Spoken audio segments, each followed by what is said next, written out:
नमस्कार, मैं पंकज प्रसून। दोस्तों, एक कहावत है कि एक तस्वीर 1000 शब्दों से ज़्यादा शक्तिशाली होती है। आज कहानी 3 तस्वीरों की। सबसे पहले पहली तस्वीर देखिए। ये तस्वीर उत्तर प्रदेश के ललितपुर की है। ललितपुर में हनुमान जी का एक तुवन मंदिर है और आप इस तस्वीर में देख रहे होंगे कि एक सिपाही है, वो घंटी पकड़कर खड़ा है मंदिर के अंदर। ये तस्वीर तब की है जब उत्तर प्रदेश में अखिलेश यादव की सरकार थी। और ये सिपाही घंटी पकड़कर क्यों खड़ा है? ये घंटी बजा नहीं रहा है। दरअसल इसी मंदिर के बगल में थोड़ी दूर पर एक मस्जिद था और मस्जिद में जो लोग आते थे उनको मंदिर के घंटी की आवाज़ सुनाई न दे, इसलिए सिपाही को ड्यूटी पर लगाया गया था।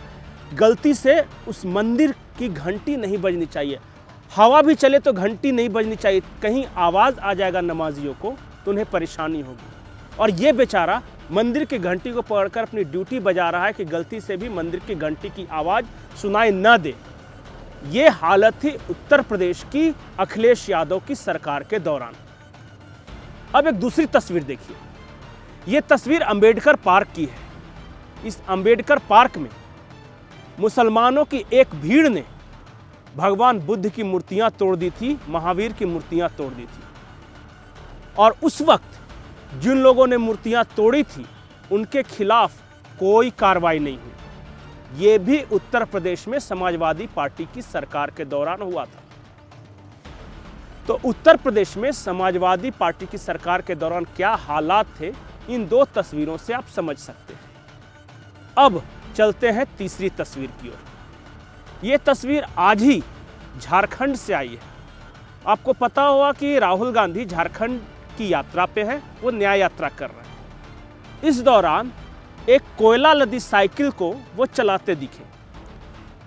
और आप में से बहुत सारे लोग सोच रहे हो कि इस तस्वीर में ऐसा खास क्या है। खास ये है कि साइकिल से इस तरह कोयला लादकर कोयले की चोरी की जाती है। ये अवैध है। एक अवैध कारोबार को राहुल गांधी किस तरह प्रमोट कर रहे हैं। और कांग्रेस के ऑफिशियल ट्विटर हैंडल से लिखा गया इसे बजाबते। कांग्रेस का ऑफिशियल ट्विटर हैंडल लिखता है कि करीब 200 रुपये कमाते हैं ये मजदूर। 200 रुपये का मुनाफा है इनको हर दिन, और इसके लिए इनको 3-4-5 किलोमीटर चलना पड़ता है।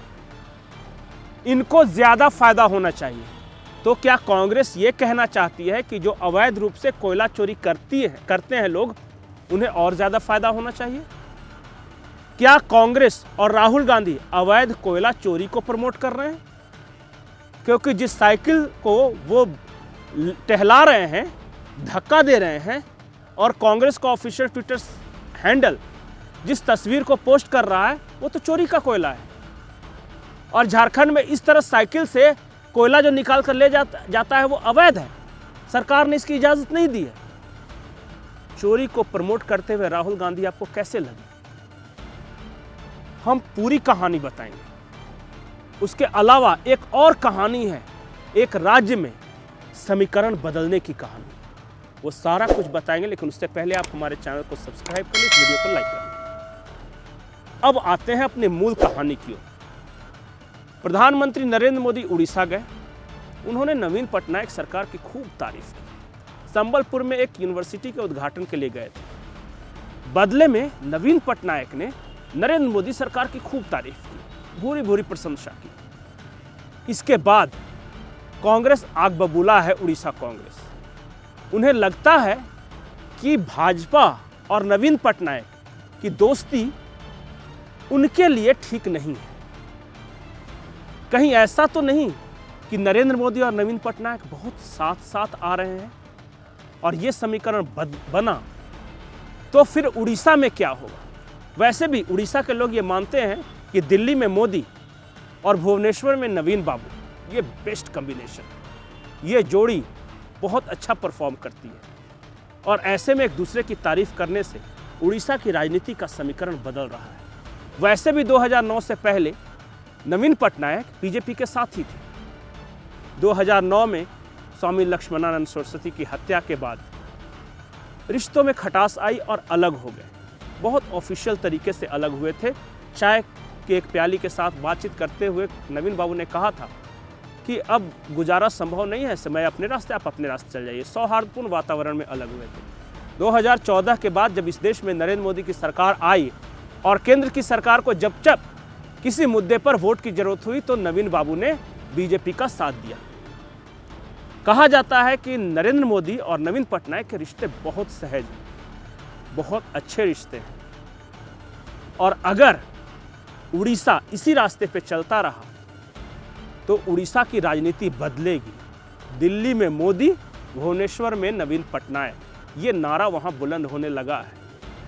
राहुल गांधी झारखंड से निकलने के बाद उड़ीसा जाने वाले हैं, और मैं बार बार एक खबर आपको बताता हूं कि जहां राहुल गांधी जाने वाले होते हैं वहां कांग्रेस के लिए कुछ न कुछ खराब जरूर होता है। 1 या 2 दिन पहले बंगाल आने से पहले ममता ने मना कर दिया, बिहार आने से पहले नीतीश की सरकार चली गई, झारखंड आए तो कोयला चोरी की साइकिल चलाते हुए दिखे, और जब उड़ीसा जाने वाले हैं तो नवीन पटनायक और नरेंद्र मोदी एक दूसरे की तारीफ कर रहे हैं। राज क्या है?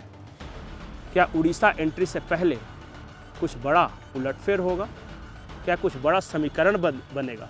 और कांग्रेस के लोग इस समीकरण को कैसे देखते हैं? इस नज़रिए से कि नीतीश कुमार ने जब कोशिश की थी इंडिया गठबंधन की तो वो नवीन पटनायक के साथ गए थे। नवीन बाबू ने उस वक्त मना कर दिया, कहा कि ये समीकरण जो इंडिया गठबंधन वाला है वो ज़मीन पे दिखेगा नहीं, चलेगा नहीं, टिकाऊ माल नहीं है। आज नीतीश वापस आ गए हैं एनडीए में।